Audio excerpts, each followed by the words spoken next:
చదువుకోండి God amazing వే అని ఉంటుంది.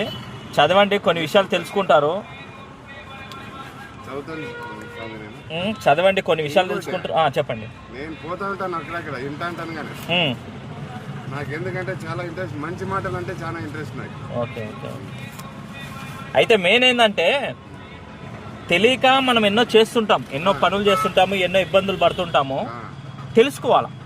ఇప్పుడు చదువు లేని వాళ్ళు తెలియక ఏదో చేసేది తర్వాత విషయము. నువ్వు చదువుకున్నావు, జ్ఞానవంతుడివి కదా, నువ్వు మంచి చదివావు, పిల్లలకు పెళ్ళిళ్ళు చేశావు, అయినా నువ్వు ఇట్లా రోడ్ల మీద తిరగడము నీకు అవమానము, నీ పిల్లలకు అవమానం.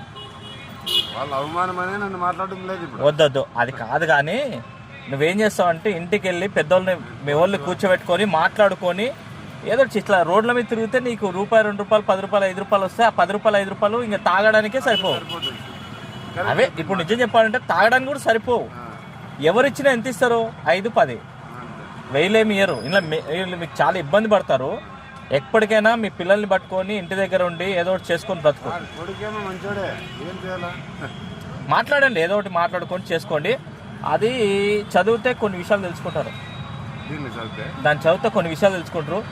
దేవుడు ఎట్లా సృష్టించాడు భూమిని, ఆకాశం అనేది, మనము చనిపోయిన తర్వాత ఎక్కడ పోతాం అనేది కూడా ఉంటుంది. మనిషి అనేది చనిపోక తప్పదు, ఖచ్చితంగా చచ్చిపోతాడు. చచ్చిపోయిన తర్వాత ఎక్కడ వెళ్తాడు, మార్గం అనేది ఏది అనేది తెలుస్తుంది.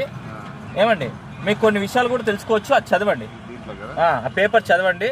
Praise the Lord. దేవుడు నిన్ను నీ కుటుంబాన్ని దీవించును గాక.